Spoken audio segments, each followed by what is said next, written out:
Casey here. And I'm Haru. Thanks for tuning in. Today we're talking about boomerangs.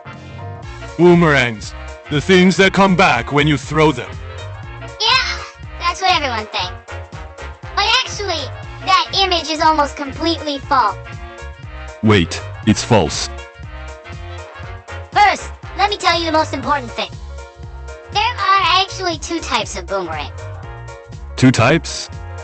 The returning type and the non-returning type. What's a non-returning boomerang? Isn't that just not a boomerang anymore? You'd think so, but that's actually the original one. The non-returning type was the one used as a weapon. Seriously? Seriously. It was called a Kylie. Kylie? What language is that? It's from the language of Australia's indigenous people. Ever heard of the Aboriginal people? Yeah, kind of. They've lived in Australia for tens of thousands of years. The boomerang is a tool they created. So what's the non-returning type like? Huge. Over a meter long. A meter. That's massive. And it weighs 1 to 2 kilograms. 2 kilos. Like 4 water bottles. Exactly! And you spin it and throw it. It flies at about 100 kilometers per hour. 100 kilometers h. That's like half the speed of a bullet train. And it's spinning while it flies. It had enough force to break bone. Scary. The range is up to about 200 meters. How far is 200 meters? About the width of a school field. You could attack from that far away. So basically, it was an extremely dangerous weapon. Exactly. What about the returning type we all know? That one's light, 100 to 300 grams. 100 grams. That's lighter than a smartphone. Right, so it doesn't do much damage when it hits you. Let me summarize what we've covered so far. There are two types of boomerangs. The heavy one that flies straight is the weapon. The light returning one is not a weapon. I see. They're completely different things. Now let's talk about the history. How old are boomerangs? This is amazing. 40,000 years old. F 40,000. And it's not even from Australia. Wait, not from Australia? The world's oldest boomerang was found in Poland. Poland? That's in Europe. Yeah, from a cave called Oblazowa. It was made from a mammoth tusk. A mammoth tusk. 70 centimeters long, weighing about 800 grams. It's believed to have been used for hunting. People 40,000 years ago were already making throwing weapons. Yeah, humans are pretty amazing. What about the Australian ones? Wooden ones from about 10,000 years ago have been found in Australia. At a place called Wiry Swamp in South Australia. Well, 10,000 years is still pretty ancient. Now here's where it gets interesting. Boomerangs aren't unique to Australia. Other countries had them too? Egypt had them. You know King Tutankhamun? The one with the golden mask. Yeah, from that pharaoh's tomb. Over 20 boomerangs were found. 20. That many. They're even depicted in tomb painting, showing pharaohs hunting birds with boomerang. Wait, the king himself threw them? Well, it was probably like a royal sport. Anywhere else? They've been found in Normandy, France too. Used by an ancient people called the Gauls. Similar tools exist in India and Africa as well. They were all over the world. But why did the same kind of tool develop worldwide? Good question. The reason is simple. When you throw a wooden stick with spin, it flies straight and far with stability. Is it better than throwing stones? More accurate than stones, with longer range. Plus wood is available everywhere. I see. No shortage of materials. So to summarize this section, boomerangs have existed for 40,000 years. They existed all over the world, not just Australia, because throwing spinning wood was simply practical. Humans tend to think alike, don't they? Now let's talk about the physics. Physics? Isn't that hard? Don't worry, I'll explain it clearly. Why does a boomerang come back? I really want to know.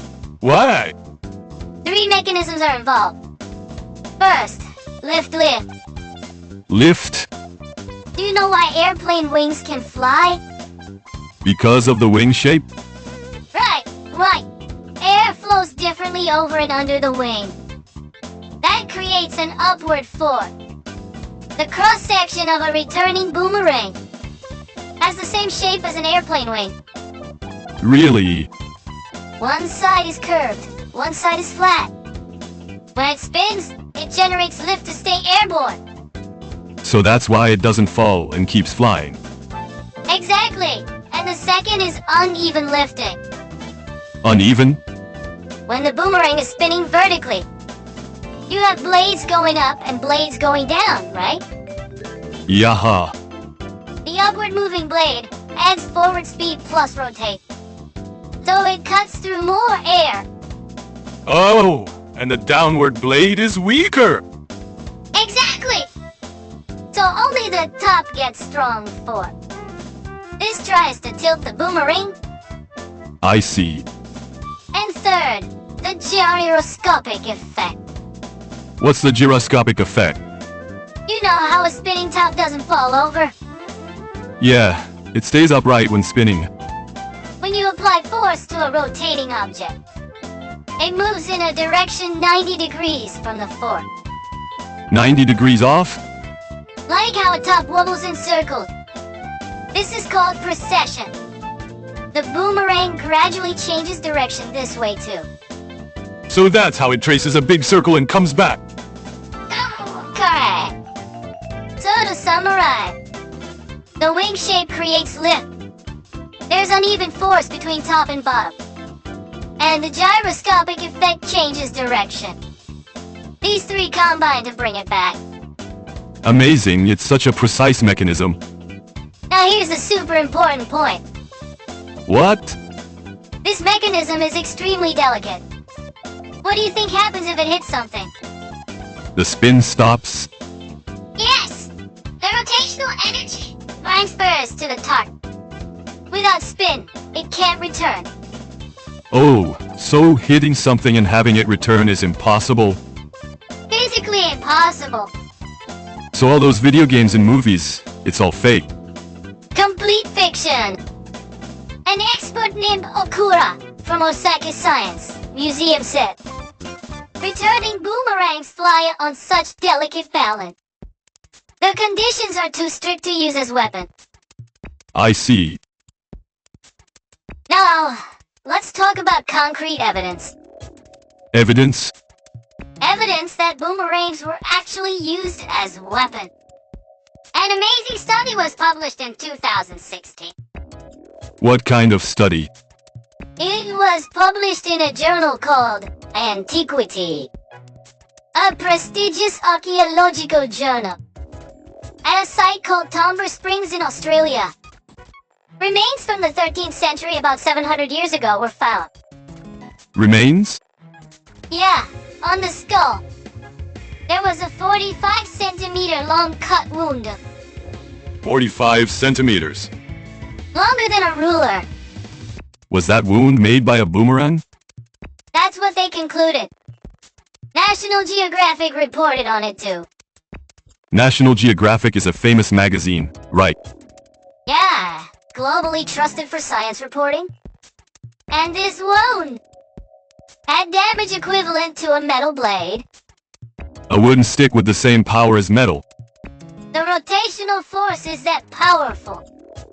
This became the first clear archaeological evidence of boomerangs being used in human combat. First time it was properly proven. Right? Before that, it was mostly speculation. How were they used in battle? There were 2 methods. One was throwing medium-sized ones. The other was holding large ones and striking with them. Striking. That's just a club then. Yeah, some were up to 2 meters long. 2 meters. That's taller than me. Either way, thrown once or held and swung. Returning was never required at all. So to sum this all up, non-returning boomerangs were real weapons, with actual evidence of harming people. But the returning ones weren't weapons. Perfect understanding, Haru.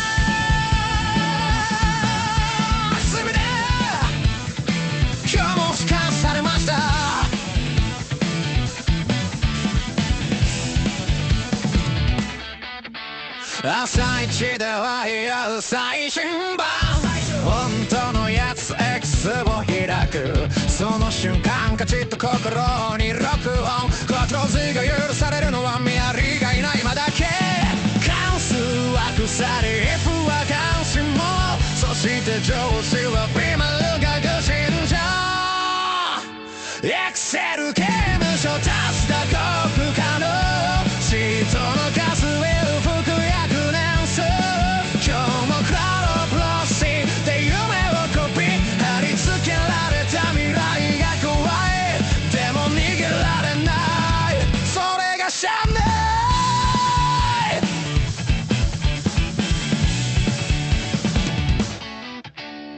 「用途列に挟まれてどこにもない価値を必死で演してる」「金銭の中で生きてるふり」「今日も関数に詰まって辛抱ぜ」「フィボットテーブルごとをそしてマクロが暴れ出せ」 So what were returning boomerangs used for?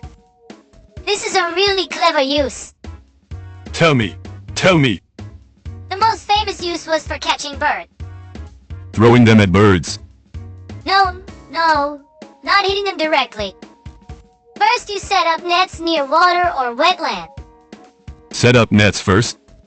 Right, between trees. Then you fly the boomerang above a flock of birds. Above them? Why? Here's the key point. The shadow of a spinning boomerang looks like a hawk or eagle from above. Oh, so the birds get scared and flee? Exactly! They think it's a predator and fly low to escape. And crash into the nets you already set up. Wow, that's smart. Plus the boomerang comes back. So you can use it over and over. You don't have to go retrieve it. That's where returning actually matters. I see. Returning isn't for attacking. It's for repeated use. Great insight, Haru. There's another important use too. There's more. Throwing practice for weapon. Oh, for practice. The non-returning boomerang is a real weapon, right? But you have to go retrieve those after throwing. With the returning type, you can. Practice over and over. Exactly! They were also used in rituals and as musical instruments. Musical instruments. Striking two boomerangs together, making sound like clapper. Used in a traditional ceremony called a corroboree. Boomerangs were multi-purpose tool. To summarize, returning boomerangs were for flushing birds, practice tools, instruments, and toys. They were widely used in daily life. More of an everyday tool than a weapon. Experts say so too. The National Museum of Australia says, it's dangerous to view boomerangs in isolation. They should be understood within Aboriginal tool culture as a whole. Because one tool had so many uses. Cultural anthropologists also say, in dry lands where wood is limited, the technique of crafting various tools from one piece of wood is wisdom refined over thousands of years. Calling it a primitive tool is disrespectful. Absolutely. It's incredibly advanced technology.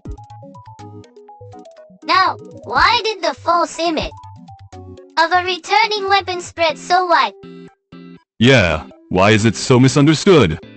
It started in the 19th century, when Europeans migrated to Australia. The colonial era. Right to the settlers. A tool that returns after throwing was shot. Well, yeah, that is pretty amazing. But the problem was, they only took the interesting returning part and brought it back to Europe. The non-returning type wasn't mentioned? Too boring. A wooden stick that flies straight. Doesn't sound very impressive. True, returning sounds way cooler. Then it started being used as an Australian symbol, meaning come back or return safely. Used in hotel and airline logo. Like Qantas Airways. Yeah, it was in the logo of that famous airline's predecessor. So returning became a positive image. That was the 19th century. And 20th century movies and games steal like Here we go! the 1981 film Mad Max 2. I've heard of that. In this movie, a feral kid throws a metal boomerang to defeat enemies and catches it cleanly. Cool, but based on what we learned, physically impossible. Completely impossible, but the impact was huge. This image spread worldwide. There are games too, right? The Legend of Zelda series is famous. Been a classic item since the 1986 original law. Damages enemies and then returns to the player's hand. I used it in Tears of the Kingdom. Right? Even in the latest game, it's a puzzle weapon. Plus Batman's batarangs are boomerang shaped. I know Boomerangs. These works repeated for decades. Established the image of a magical returning weapon. So, to summarize, in the 19th century only the returning aspect spread. And movies and games cemented the returning weapon image. The power of media is incredible. Fiction becomes common knowledge. There's a site called TV Trope. It collects common patterns in fiction. And there's a dedicated page for Battle Boomerang. It's such a standard trope it has its own page. A massive number of works are listed there. Shows how widely it's used around the world. Finally, let's talk about modern boomerang. Are boomerangs still used today?